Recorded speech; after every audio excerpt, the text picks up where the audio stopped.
Okay, here's a public service announcement, right? Just because you have a job does not mean you own your job. Now, I'm not trying to be dismissive. A lot of people will hear this, think I'm some sort of freaking anarcho capitalist or some person who just doesn't care about anyone. But just hear me out, all right? Now, you're essentially doing work at this job of wherever you're employed, and you're given tasks, you're given goals that you have to achieve, etc.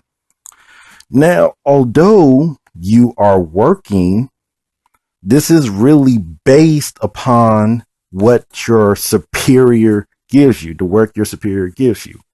Your superior, whether that be your boss and middle management or CEO, can decide to fire you.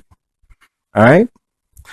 And the fact of the matter is, they could fire you for any reason as long as it's legal. Some states are right to work states. Some of them don't, even have unions and such. So when you're asking, hey, I have a family, I need to help them as best I can. If I lose this job, I'm going to be homeless and such like that. Okay. Now, at the end of the day, no matter how hard you work, you know, they don't have to respect you. You are indeed replaceable. All right.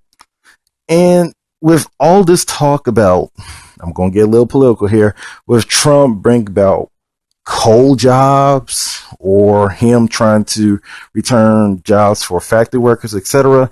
That's not his job. Okay. You are literally begging him, another man, to try and get you another job. Okay. You're not providing for your own self. You simply want to be told what to do, get paid off what you want to do, and then decide to consume whatever you would like to do. Now, I will say this. That may have worked post World War II when, the United States was like a freaking super economic power. And essentially, that's all you have to do, right? You just had to work, get told what to do, and you're just who you were from simply being told what to do. However, in today's day and age, if you are not doing things for your own benefit, if you are not going out on your own, if you are not creating value of some sort, you are not going to enjoy the same economic fruits that your fathers or grandfathers may have had in the United States. Okay? That's just the way it is. You look at post World War II, reason why America was a industrial superpower is because everyone just bombed the living crap out of each other. Europe, Nazis versus socialists. Russia was basically down with the Soviet Union. Well, it wasn't Russia back then, but the Soviet Union, that was down. Western Europe was basically messed up. Africa was still colonized by Europe.